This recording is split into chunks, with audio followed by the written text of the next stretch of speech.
Welcome back to class. This is Introduction to Political Ideas. I am Ken Hicks, and this is our last class of the semester.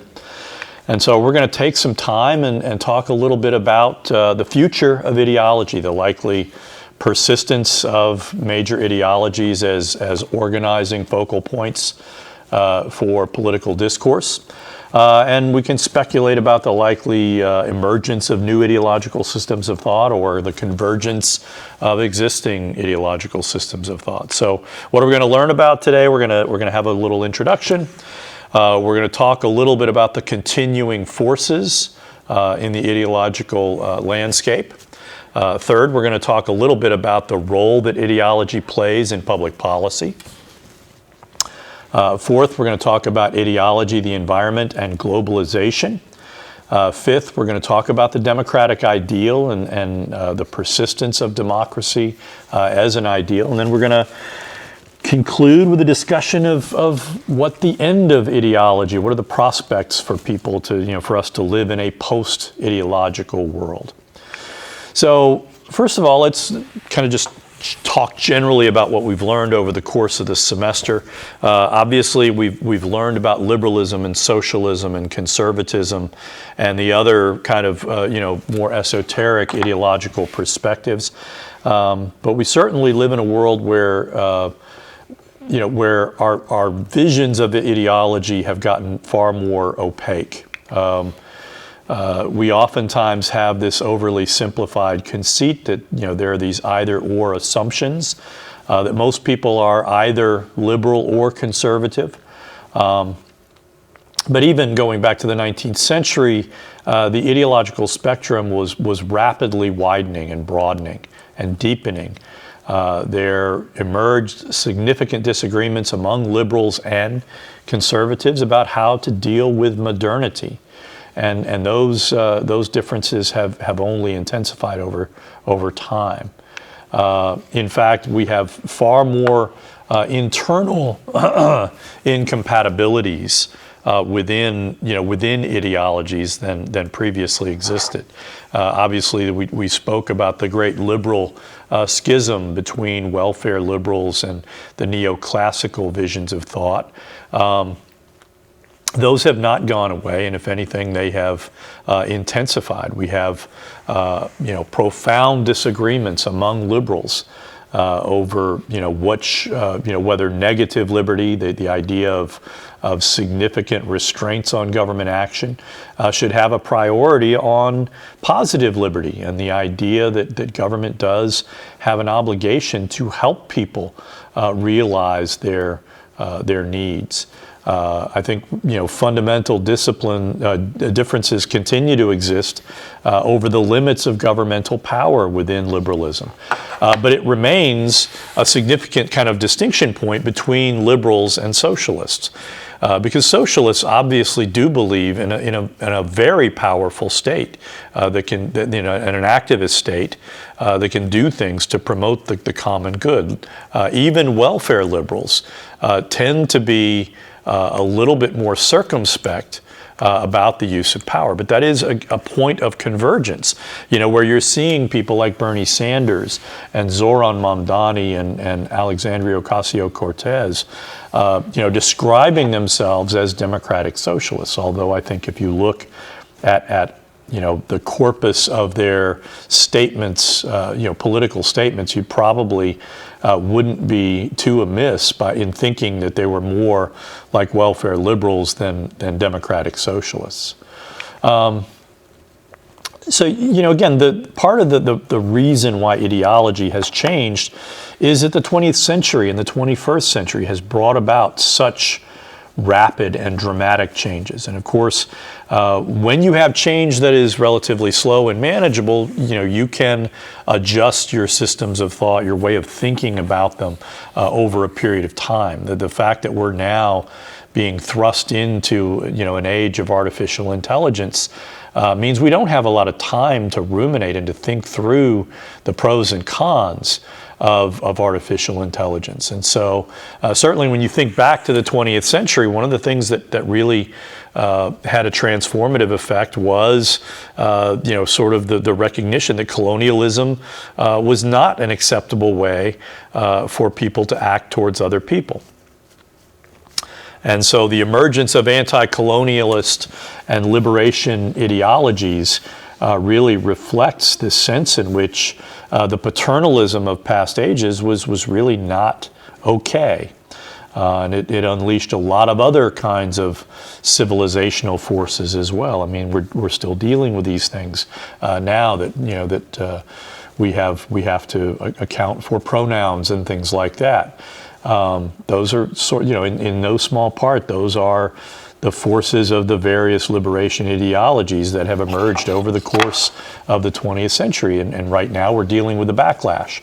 But I don't think that the issues related to, the LGBTQ plus communities are going to be successfully suppressed over the long term. There is no question that the end of the Cold War unleashed a number of civilizational forces. We'll talk about the triumphalism that it unleashed, but we'll also talk, for now, about the hard realities that where a lot of people thought that liberalism had prevailed in the Cold War and some form of liberal capitalism would become the norm. That has simply not proven to be the case. And so this really reinforces the dynamic nature of ideologies. And when you look at from the start of the Cold War to the end, it really begins with the New Deal and with liberalism successfully reforming itself to account for new realities. It ends with glasnost, with the Soviet Marxist Leninist approach ultimately failing to reform itself, proving that the foundations upon which the Soviet Union rested were too infirm to survive reform. So let's talk a little bit about the political ideologies, the continuing forces. Of course, liberalism and socialism and conservatism remain sort of the mainstream ideologies in most parts of the world. There are issues confronting the Enlightenment ideologies of liberalism and socialism that really they have difficulty dealing with. The first of which is nationalism and the role that ideology is playing in nationalism. You're seeing the resurgence of nationalist sentiments, but also you're seeing the emergence or the re-emergence, the recrudescence, if you will, of separatism, of separatist antagonisms in parts of the world where nation states have existed for long periods of time.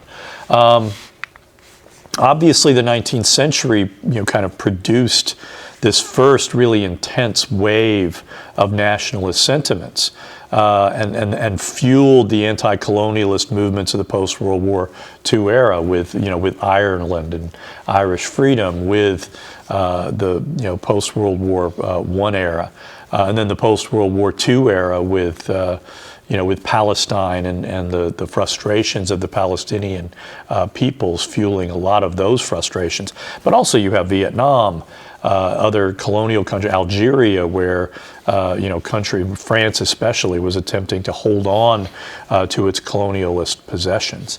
From especially the socialist perspective, nationalism presents a real challenge because, of course, from a Marxist perspective, nationalism would be the counterpoise to the idea of the proletariat achieving something like revolutionary class consciousness, where class matters more than national loyalty. That has never proven to be the case. That is one of the real weak points within Marxists' analysis of economic relationships. And ultimately, of course, when you look at the end of the Cold War and the collapse of the the Warsaw Pact nations, what you see is not the triumphalism of capitalism, but the reemergence of really ancient ethnic conflicts.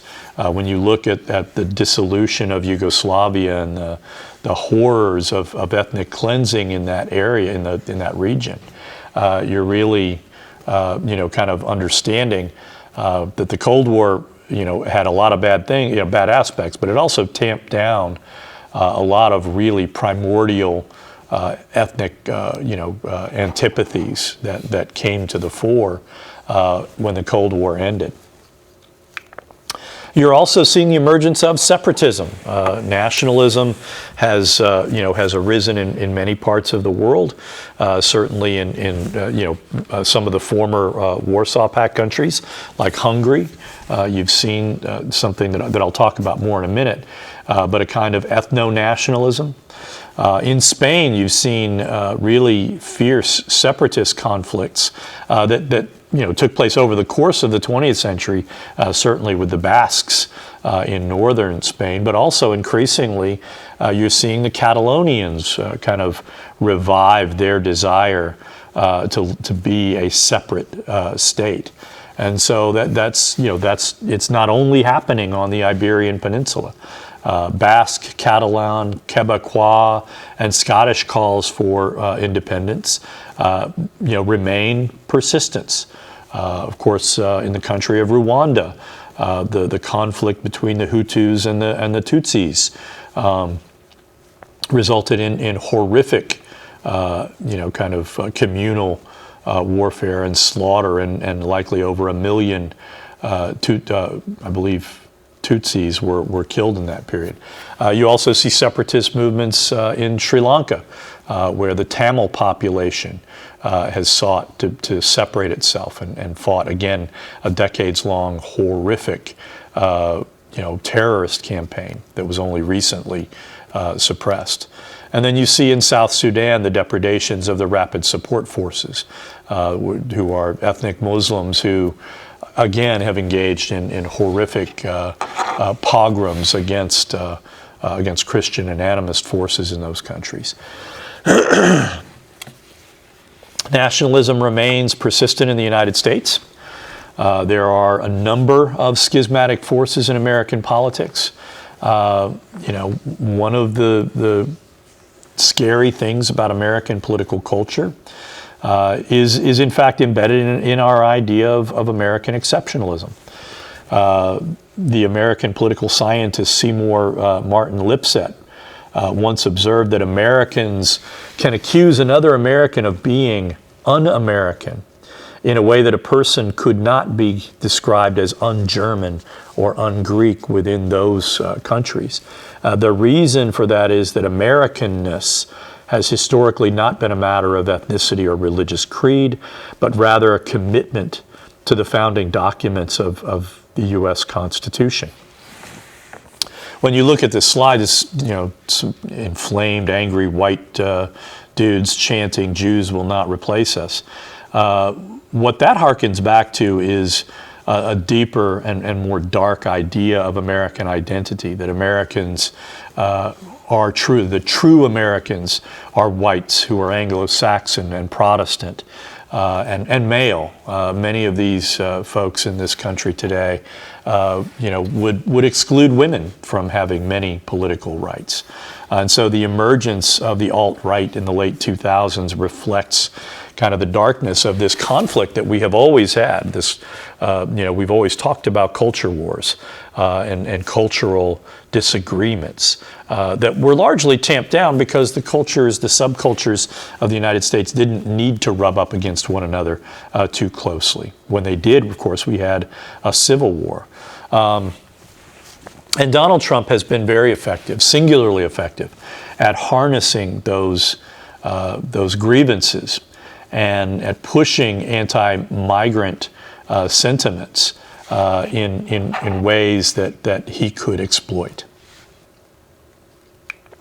We're not the only country where these kinds of nationalist and ethno-nationalist tensions run deep. Nationalism in India is becoming something that some Indian scholars are pointing to with concern. You had a long run from national independence until fairly recently, where the Indian National Congress basically enjoyed preeminence in electoral politics as a secular, non-sectarian party.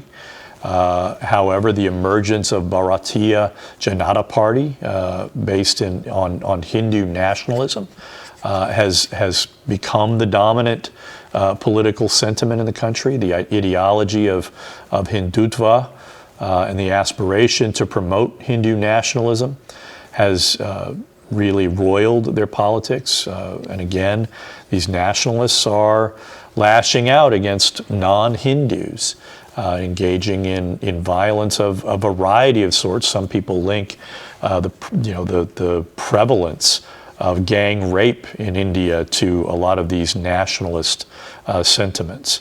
The cult of personality surrounding the person of Narendra Modi is reflective of what some people worry is an increasingly authoritarian turn in India. The BPJ has made widespread use of misinformation and disinformation to stoke antagonism against a variety of groups, but in particular against Indian Muslims. And again, this reflects this increasing determination among Hindu Indians that India must be a Hindu-dominant nation.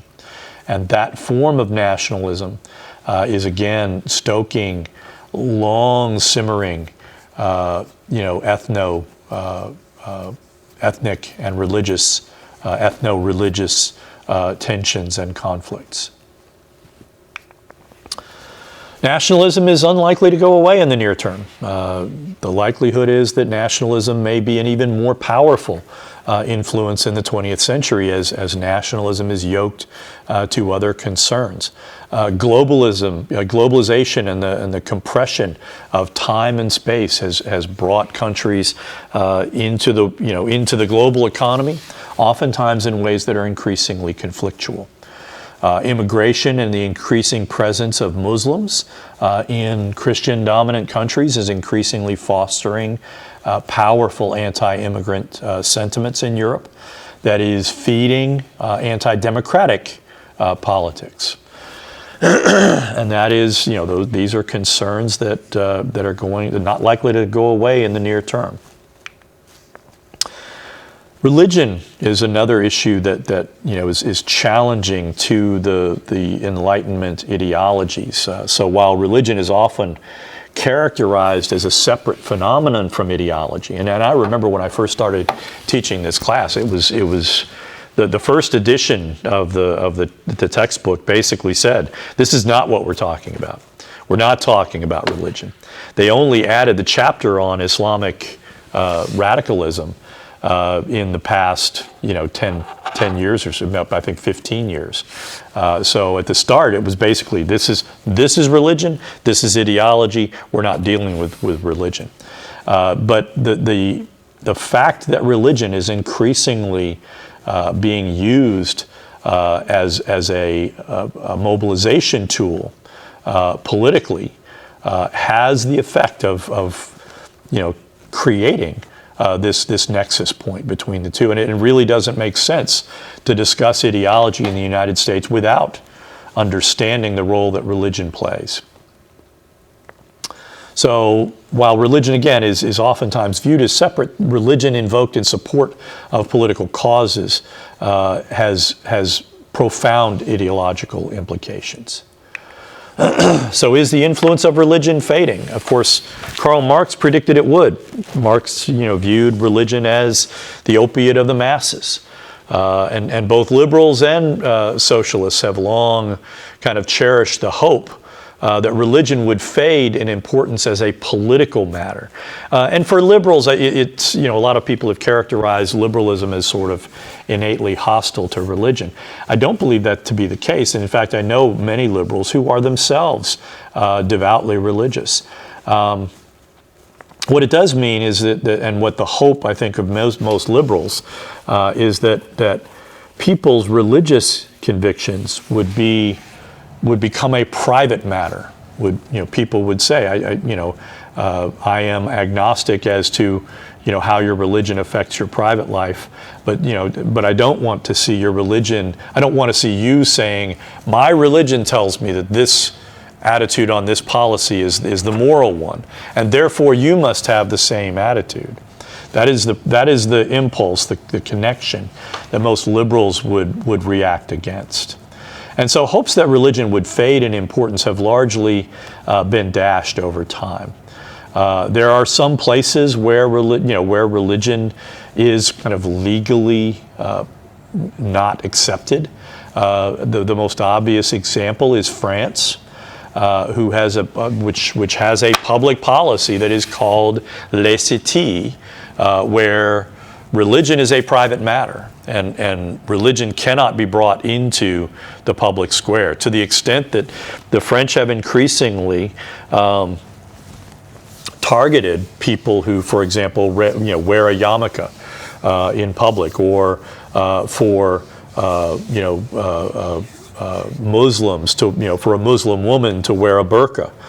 They have increasingly, questioned, as a matter of public policy, whether they are prepared to allow that in the public square. And so laïcité is basically saying, keep your religion private. We will prevent you from expressing your religious views in public. That's the extent to which France goes in their hopes to erect a wall of separation between church and state. And of course, in the United States, we talk about a wall of separation, but we really don't practice that, to the degree that the French do. We are much more of a denominationalist society, where people, like, for example, James Lankford, our senior senator from Oklahoma, can say, I view politics through the lens of my religion. That is not forbidden in American politics. It would be problematical for Senator Lankford to become a French citizen and to make similar kinds of comments. First and foremost, he would not get much support from French voters expressing that kind of attitude. So increasingly, we're seeing ideology that is faith-based. The rise of the religious right in the United States, likewise liberation theology in Latin and Central America, radical Islam in the Middle East and Africa. What you're seeing are these religion-based ideologies. And what is interesting about them is that they tend to skew towards both ends of the ideological spectrum. The religious right in the United States are among the more conservative factions in American politics. In Latin and Central America, liberation theology is on the left, well to the left. And likewise, radical Islam is well to the right, on the far right end of the ideological spectrum in the politics of the Middle East. And so religion makes for a kind of unconventional politics where, especially when you hear Catholics, because Catholics tend to take very principled stands that put them on both ends of the ideological spectrum.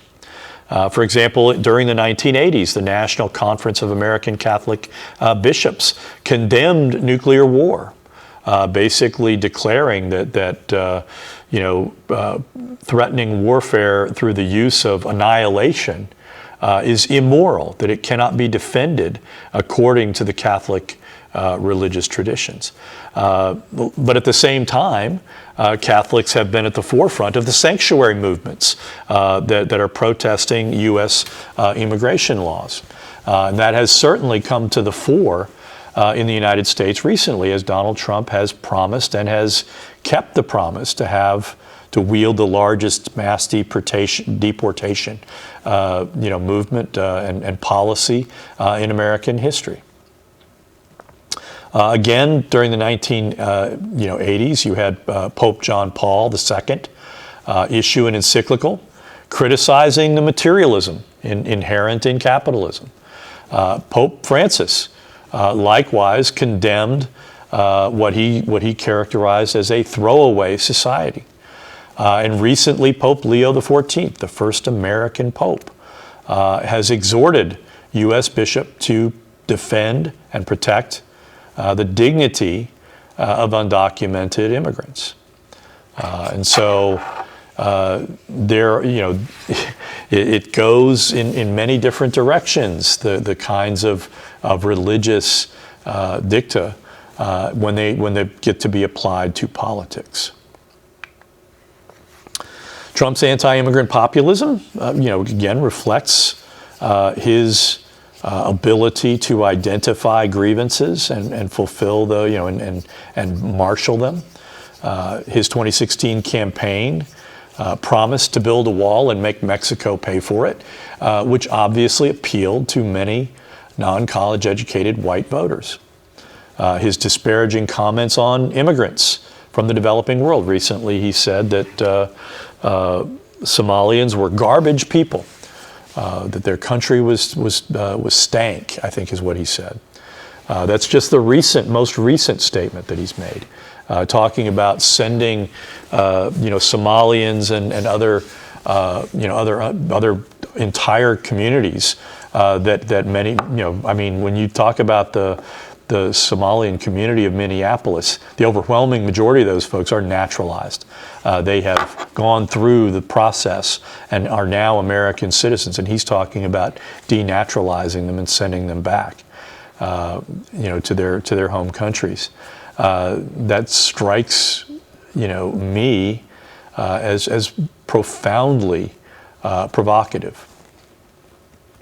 Trump's use of emergency powers to close the border and again engage in mass roundups and deportations are extremely provocative. Some people have argued that his invocation of emergency powers is unwarranted, that there is no real emergency. Many of his supporters, even to the extent that they agree with closing the border, don't necessarily agree with some of the more extreme aspects of his policy. And Trump's problem, I think, is that if he simply did what he promised, which is to say go after the worst of the worst, the people who are the criminals, and deport them, his policy wouldn't have looked any different than Barack Obama's, because Obama did substantially the same thing from 2009 to 2017. And so he wants to be the deporter in chief. He wants to deport more people than Barack Obama ever did. Likewise, again, in the aftermath of the terrible shooting of two West Virginia National Guardsmen, one of whom has died and the other of whom is still fighting for their life, by an Afghan immigrant who came in under Biden but was given, asylum by the Trump administration, by the Trump Immigration and Naturalization Services, has caused Trump to cancel, pause all immigration applications. And again, that kind of freeze has political, social, and ultimately economic consequences. So religion plus politics, does it equal ideology? Religion remains a potent political phenomenon. Religion remains a powerful tool both of social control and of mobilization. However, politically, religion is an ideological force that pulls in many different directions. And so while religion is unlikely to fade away, neither will the religions of the world unite in any kind of monolithic or unified way. The religions of Catholicism or just Christendom, Islam, Judaism, and also you have to recognize the null hypothesis of secularism. These are forces that are too great to simply be smashed together in any kind of coherent way. Let's talk about one other aspect of religion. Of course, that's the combination of religion and nationalism. You see it, Christian nationalism is an ideology that is committed, here in this country to the premise of America as a Christian nation. You see something similar in Hungary, where again they are using their religious the religious homogeneity of Hungarians. I want to say that most Hungarians are Catholic, to advance a very particularized notion of what it means to be Hungarian. Christian nationalists believe that laws should reflect Christian values, and that includes a number of things, including a desire for a traditional family hierarchy where the husband is the head of the household. Second, the desire, a commitment to a strong ethno-racial boundaries around national identity and social belonging. Again, it's that question, who are we? And your average Christian nationalist is intent on saying, if you're black, you're not one of we. If you are Hispanic, you are not one of we. If you are a recent immigrant, you cannot be American, because to be American means to belong and to be embedded in a very particular ethno-religious, racial, community. Third, the idealization of free market capitalism. Fourth, a preference for authoritarian social control. And fifth, the embrace of populism, perceived victimhood, and conspiracy theories. It shouldn't be shocking to anyone that the QAnon conspiracy, the people that embraced that the most, were people who are self-professed Christians who believe that the United States is a Christian nation. So let's play a little, experiment here. Does Christian nationalism fit into the framework for an ideology that we've spoken about over the course of this semester? Does it do the four things that ideologies typically do? Does it explain the world? Like radical Islam, Christian nationalists offer a narrative focused on a very particular political arena. Like radical Islam, Christian nationalists are convinced that Christianity is under threat, both from external threats, but most importantly, and they tend to minimize external threats, they tend to focus on internal threats like liberalism, socialism, and secularism. Evaluation: Christian nationalists offer a critical perspective through which domestic aspects of American and/or European society can be assessed. Think about, for example, the war on Christmas. This is something that emerges on conservative media every year around this time. Right when you get past Thanksgiving, people start talking about how Christmas is under attack, and how dare people say, when I say Merry Christmas, how dare you say Happy Holidays? Just generalized assaults on on what they perceive as family values is how they evaluate the world and how they assert their own sense of grievance and victimhood. Orientation: Christian nationalism provide adherents with a strong sense of community and belonging, and provide its members with a sense of national purpose. They have a goal to shoot for. We're going to make a Christian nation, whether people like it or not. The program: where radical Islamists call for jihad, Christian nationalists call for a kind of crusade in the service of their version of Christian values, including the abolition of public education, restricting reproductive rights, restricting LGBTQ plus communities' rights, undermining democratic norms that create obstacles to Christian interpretations of the state, and so on. Let's move on a little bit and talk about ideology and public policy. While ideologies aspire to change the world, they also have to be responsive to changes in the world. And as a result, there is no single coherent set of policy prescriptions that all adherents of any particular ideology are likely to find acceptable. So when you think about it again, what you have is a kind of ideological balkanization. All ideologies tend to be malleable. And they change due to changing circumstances. So while seeking change in the world, they need to respond to evolving circumstances, including challenges from other ideologies. And so there is a durable tendency, you can call it a kind of human tendency, towards factionalization. Fights within ideologies are almost as fierce as the fights between ideologies. I'm reminded of one of the Monty Python movies. I think it might be The Life of Brian, where they're in a coliseum, and there's groups of people sitting in different clumps, and he says, "Are you the Popular Front for the Liberation of Judea?" And he says, "No, we're not. We're the Popular Front for the Liberation of we're the factional front or whatever." And those people over there, and somebody does a raspberry, and then they're screaming back at one another, "Splitter, splitter," which reflects again oftentimes the fights. What was it? Henry Kissinger once said about the fights in academia. The fights are so fierce because the stakes are so low. In many instances, even when you agree with someone on 95% of the important stuff, that 5% is what pulls you apart, as well. So think about the factionalization within liberalism. Again, it's a basic argument between the neoclassical liberals, who are basically saying the state must be restrained from most things that involve, individual rights.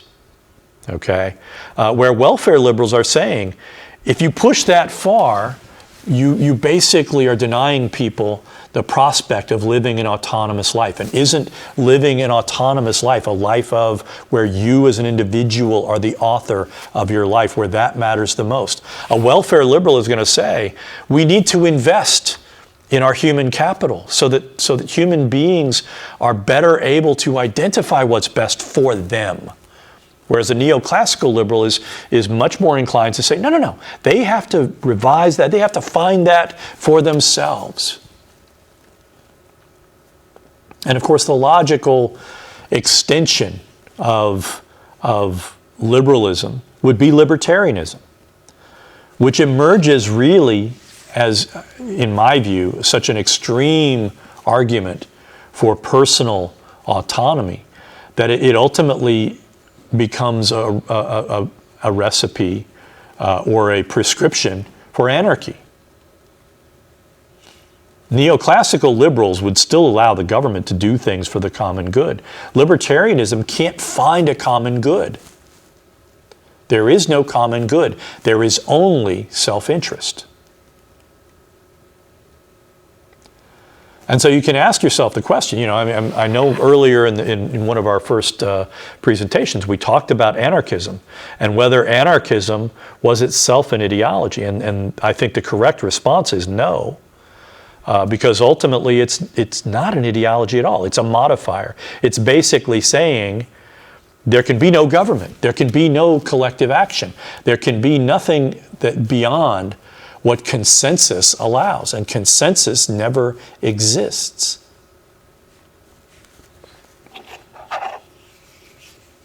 And so we see socially, we see a brand of social in the musings of Charles Proudhon and Pierre Proudhon and Charles Fourier. You see something like anarchism there, but likewise you see anarchism within liberalism as well.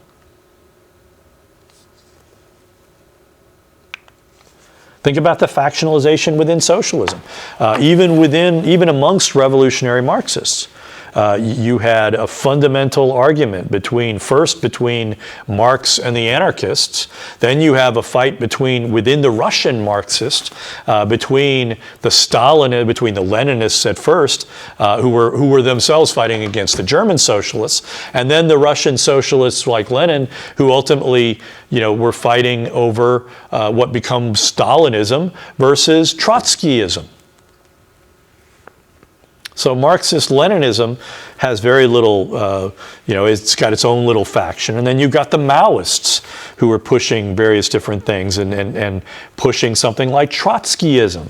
And then you get Foucault theory. And then you get the very bizarre stuff that happens in North Korea with Juche, right?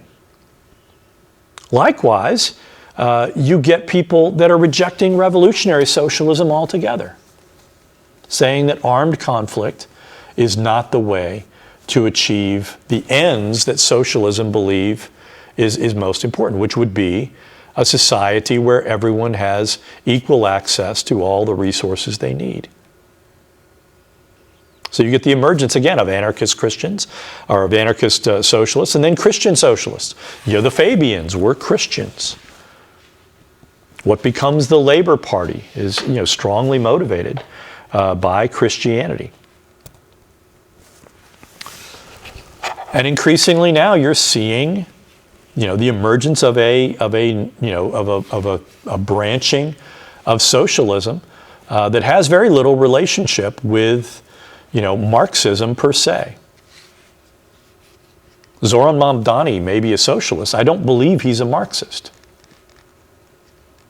I don't know. I haven't really seen or read anything that suggests that he is a student of Karl Marx, much less a follower. So there are reasons to be skeptical that there is any one set of policy prescriptions out there that can accurately claim to be the position of the liberals or the conservatives or the socialists. Most, but not all, for example, conservatives are opposed to abortion and support the death penalty. But not all. There are conservatives out there who are opposed to the death penalty. Many religious conservatives, are not most. In fact, most religious conservatives contemporarily are supportive of the death penalty. But ironically, Southern Baptists here in Oklahoma, that was one of their beliefs. It was opposition to the death penalty. Not all conservatives are opposed to abortion either. There are many libertarians who believe that women have a right to terminate a pregnancy if they don't want to carry that child to term.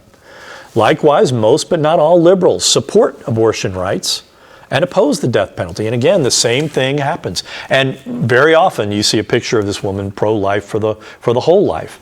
Many of these folks are Catholic. They are liberal in that they believe in welfarism, they believe in helping people, but they are also Catholic.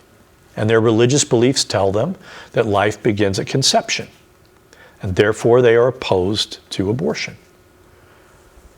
Likewise, many liberals, perhaps most liberals, are opposed to the death penalty, but not all of them. There are some out there who believe that the death penalty, for whatever reason, and I would think that the principal reason would be deterrence, that most liberals are against the death penalty. When you think about abortion and liberalism, it kind of revolves around the issue of the harm principle. And who is the object that the analyst cares about the most? For someone like a pro-life liberal, it would be the unborn fetus that is the person that should be protected from harm. But most liberals, if you think about it, most liberals apply the harm principle to the woman, to the pregnant woman, and say that her autonomy demands that she have the ability to stop a pregnancy that she doesn't want to carry to term. You could make the legal argument, I've seen it recently, where some people are using a 13th Amendment defense of reproductive rights, of saying that compelling a pregnant woman to carry an unwanted pregnancy to terms amounts to involuntary servitude. That's a novel interpretation, unlikely to be endorsed by the current Supreme Court. But it's nevertheless an argument, and it's more importantly, it's the sort of thing that people tend to look at and attach themselves to. So we have to have an understanding of these nuances. On moral and cultural issues, ideology may not be dispositive. Ideology may not be the determinant of how a person is going to believe. So we have to know first and foremost what kind of liberal, what kind of conservative, what kind of socialist are we looking at when we're looking at specific issues. And so it's impossible to reduce any ideology to a single unified set of policy positions and prescriptions. It simply doesn't work that way. Ideology, the environment, and globalization. In ecological and environmental issues are increasingly political problems. And that means they're increasingly becoming ideological problems. And so from the outset of the Enlightenment well into the 20th century, both liberals and socialists and many conservatives shared a faith in material progress. While liberals and socialists were uniformly supportive of economic development and technological innovation, some conservatives began to express concerns about materialism and what it was doing to the communities and to the fabric of our culture. But individualist conservatives tend to align clearly to liberal views that nature is something that needs to be converted into property in order for it to be valued. So the belief that human life is generally better when human beings have greater control over the environment remains powerfully embedded within both liberal and socialist and most conservative viewpoints. Increasingly, we're coming to the recognition, though, that economic development is not an unalloyed good. It is oftentimes a mixed blessing, that there are trade-offs involved, and that we have to be more wary about a purely consumptive economic basis for society.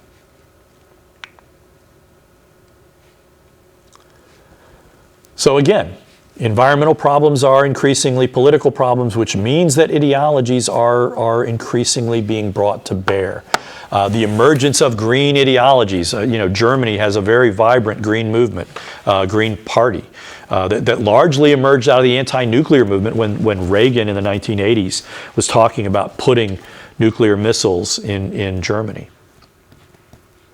So the question arises, these are viable parties in many parts of the world. In California, a Green Party oftentimes finishes second in elections, and Democrats that have close alliances with environmentalists tend to be pretty strong. The question is, will other ideologies co-opt the Green position? And the prediction would be that the Greens will persist to the extent that other ideologies ignore or support policies that exacerbate environmental and ecological problems. And of course, we're seeing that here in the United States. When did you first hear, drill here, drill now? It was in 2012 at the Republican National Convention. They started doing that during campaign rallies. Trump really latched on to that, and now it's drill, baby, drill. He talked about being a dictator on day one, but only on day one, so that they could drill, baby, drill. In other words, basically saying, I will run over any kind of environmental or legislative obstacles to people being able to maximally exploit oil exploration and drilling operations. There is the prospect, and it goes, again, this concern goes back well into the 20th century, of the possibility of a kind of ecological fascism. This is something that was explored by the philosopher Robert Heilbronner in a book that he wrote called An Inquiry into the Human Prospect. And the problem that he saw was that environmentalism is not natural to modernity. That there are tendencies, that it's hard to cause people to back off and to say, well, we'll engage in conservation for conservation's sake. Most people are going to say, if this gets in the way of my way of life, then it's not worth doing. And so he contemplated the prospect of a kind of fascism or authoritarian regime that would emerge, to enforce environmental, needs. I think that was fanciful. It's a philosopher's job to think speculatively. But the reality is that I don't think that environmental fascism is likely. But the likelihood is that you will see militant nationalism increasingly engaging in fierce competition over scarce resources. That is a very likely prospect. And in fact, we're seeing it today, where fights over water are increasingly becoming fierce. This raises the specter of globalization, this phenomenon that was basically a consequence of post-World War II trade policies, of the General Agreement on Tariffs and Trade and the creation of the IMF and the World Trade Organization. That first, first dramatically increased, free trade. And then technology began taking over. And now you have cultural and technological changes that have drawn people far more closely together than they ever have before. You have dramatic increases in the speed and volume of economic transactions and communications, and a corresponding reduction of cost. And so, for better or worse, the distances between peoples seem to be shrinking, as do the differences that have made people distinct from one another. What are the consequences of globalization? Critics have argued that globalization is bad for certain aspects of the economy. For example, one of the things that you would say is capital is mobile, right? Money can move around at lightning speed. Labor cannot. And oftentimes, labor loses out to the iron law of comparative advantage. More importantly, democracy is a loser in globalization. So critics of globalization are oftentimes quite strange bedfellows. They include trade, labor unions, environmentalists, anarchists, and ultimately Donald Trump. Trump, going back to the 1980s, has been a strident critic of free trade. He has argued that the United States that the people leading the country were suckers, and that if he were president, he would use tariffs to bring jobs and factories back to the United States. And Trump's very aggressive use and rhetoric surrounding tariffs, going all the way back to his first administration, beginning in 2017, but culminating in his Independence Day declaration, where he announced all these massive tariff hikes on all these countries, allies and rivals alike, has given rise to economic nationalism, and some people would make the argument globalization, tends to merely happen for moments in time. And what generally occurs is that countries discover that globalization is not in their interest, and they begin pulling back. And economic disadvantage is simply one way that people have made these arguments. American conservatives and elsewhere have made the argument, have used and invoked what is known as replacement theory to justify anti-immigrant policies, but also protectionist policies. The great replacement theory is this argument that people coming into the country are replacing the natives. When you hear conservatives on talk radio talk about it, there's a racial component to it. They're saying these brown people are going to come in and take over from the white people.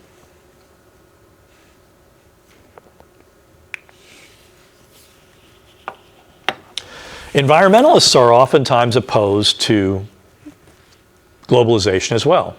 And again, the argument is, that free trade regimes undermine worker safety and also democratic institutions. Environmentalists argue for the need for fair trade.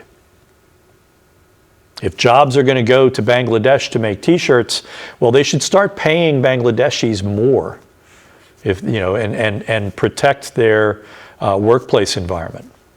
Bangladesh is an example of how globalization has led to the erosion of workplace safety. On this slide is the Rana Plaza clothing factory disaster of 2013, where a hastily constructed factory where they were building, where they were a textile mill where they were making they weren't milling cloth, they were making clothes, if you will. They were sewing shirts and pants and things like that. And it was hastily built, and it was shoddy construction, and the building collapsed, and over 1,200 people were killed in the collapse.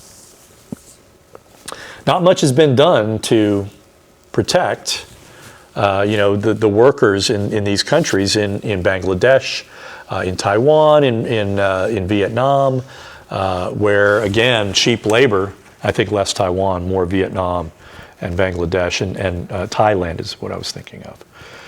Likewise, in the developing world, you have widespread ecological destruction resulting from clear-cutting, tropical rainforests, oil exploration and drilling again, and again, these controversies are likely to spread, likely to intensify over the course of the 21st century. Ideologies and the democratic ideal. And again, what we've seen in recent decades is the steady erosion of commitments to democracy. And what does that portend for the future? So you see continued espousal of democratic ideals even as democratic practice has declined. You've seen, on the one hand, the general demise of people's democracy, the idea of a vanguard that provides, that leads the lumpen proletariat into, the revolutionary mindset. The collapse of the Cold War and the end of the collapse of the Soviet Union and the end of the Cold War have pretty much meant that people's democracy doesn't have a lot of cachet as a theory of democracy. The exception, of course, is China. And in China, of course, I have a vivid recollection of this.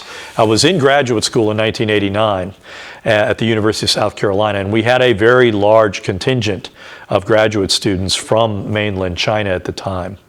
And when the Tiananmen Square protests began, there was an immediate recall of all those students. And some of them stayed. And they were selling T-shirts as a way of kind of keeping themselves financially afloat when the subsidies went away. And I had a friend from there that ended up staying in the country, and he was he was an older guy. He was in his 40s in grad school, and he ultimately stayed in the United States. I think he got a job in New York when he earned his PhD. So the three principal forms of democracy that remain are liberal democracy, social democracy, and illiberal democracy, which we talked about in an earlier presentation. And there's the very real possibility that given that people's democracy has kind of eroded they don't die, but it's no longer a credible alternative, there's a possibility where you might see social democracy and liberal democracy experience a kind of convergence of sorts. The third form, illiberal democracy, is likely to expand in the near term because it is an attractive way of looking at the world for people in the developing world. As a reminder, illiberal democracy refers to a political regime where you have elections, but where fundamental aspects of liberal democracy, like freedom of the press, individual civil liberties, rule of law, are severely curtailed.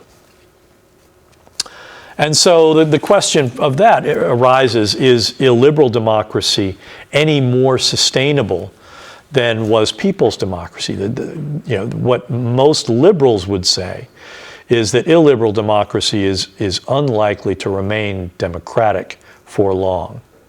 that inevitably political elites in an illiberal democracy will erode democratic practice to the extent that it's no longer what we might call a populist vision, where they are actually responsive to the will of the people, but rather they become responsive to the elites that dominate the political regime.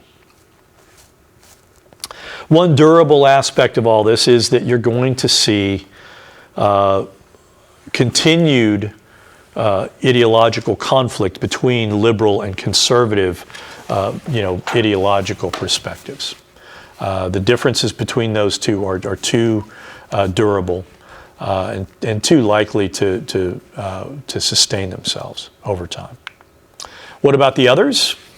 What will be the fate of liberation ideologies or the Greens? There's a likelihood that they will continue to play a role, but there is a possibility of either, again, co-optation or convergence.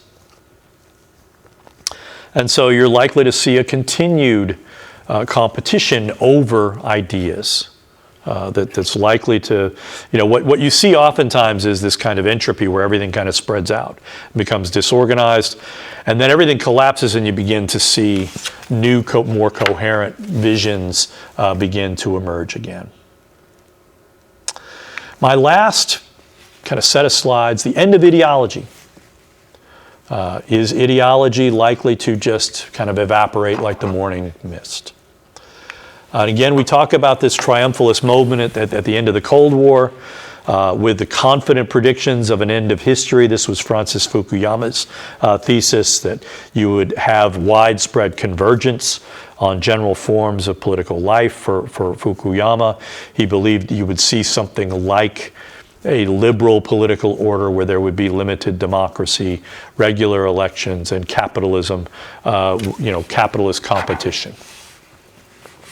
That was sort of the confidence of the late 80s and the early 90s, that there would be a liberal global order and that would persist for the foreseeable future. There are reasons to suspect that. It's my not so fast, my friend. That's my ESPN homage. This really, there are 4 reasons why this is not likely to be the case. This really is an echo of confident predictions from the 1950s and 60s. Daniel Bell's great book, The End of Ideology, 1961. That kind of confidence is generally short-lived. The resurgence and revitalization of a reactionary American conservatism dedicated to the dismantling of the welfare state really put the kibosh on this idea that ideology had come to an end. That's what they were writing about in the 50s and 60s, was that conservatism had exhausted itself, that there was no more meaningful conservatism. And if you look at the media and the politics of the early 1960s, it was overwhelmingly liberal. And it was that monolithic liberal nature that really spawned reactionary conservatism. Okay? You wouldn't get Barry Goldwater without Gunsmoke and Bonanza and all these, all the television shows had a pretty liberal perspective to them. Second, you're going to see the durable of ideological conflict. You see the possibility of a revitalized socialism arising from the ash heap of Marxist-Leninism. You see the persistence and intensification of conflicts within ideologies. Again, the unresolved schism between neoclassical liberalism and welfare liberalism is simply the most obvious example. Third, most of these predictions of triumphalism assumes that one ideology will prevail. Fukuyama's prediction that we would have a liberal world order, they look pretty shaky today. In fact, what we see more is what Benjamin Barber predicted, which is jihad versus McWorld, the religious fundamentalism versus relentless materialist secularism. These kinds of things are likely to persist, and events in the world are likely to shape and reshape ideologies to conform to transformative realities.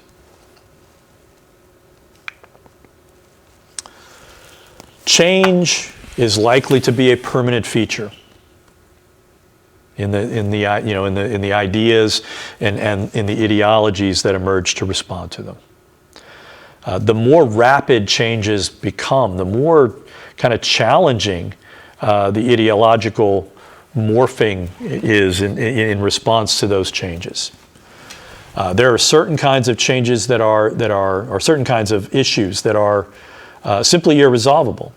What to do with the environment, the basic rights of individuals and the rights of women.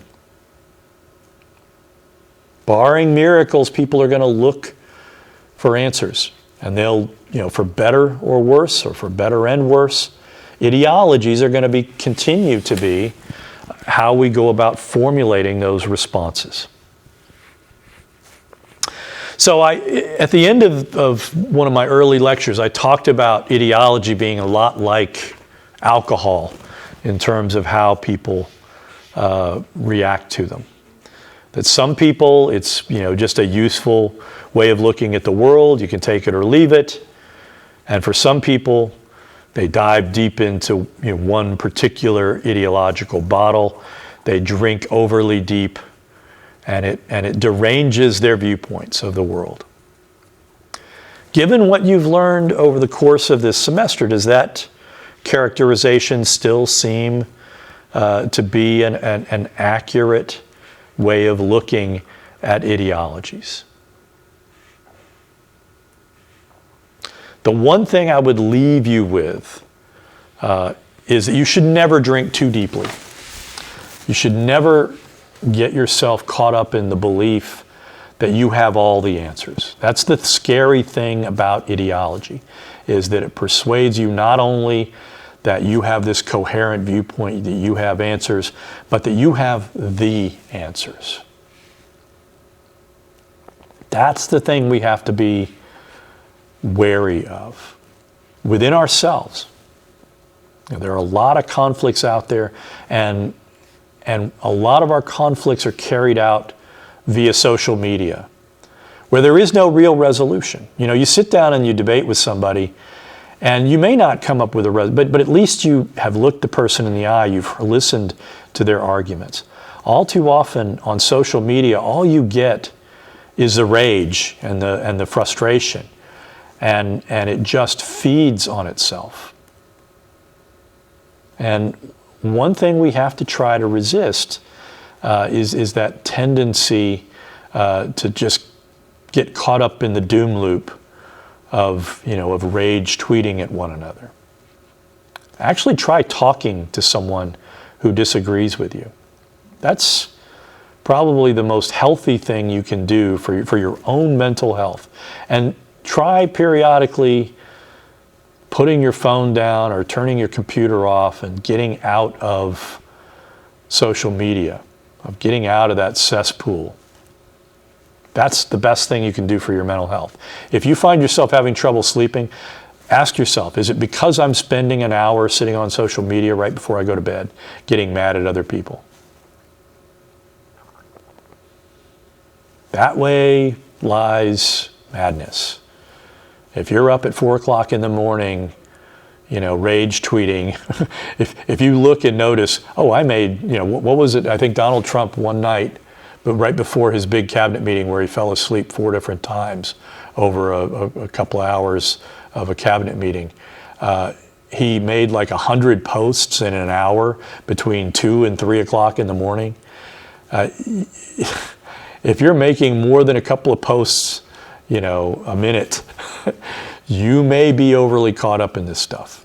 And this is the thing that ideology can do to you. Ideology makes fools of us all if we let it. Like all things, ideology is a tool. And you have to know when it works, when it doesn't. And you have to know when to put it back in its toolbox. And I'm going to conclude on that basis. I hope you have enjoyed this semester. I hope you have learned a lot. I hope you have a clearer understanding of the complexity and the nuances of political ideas. And I hope you found this class valuable. And I hope you'll consider taking other classes with me over the course of time. Signing off. I'll see you next time.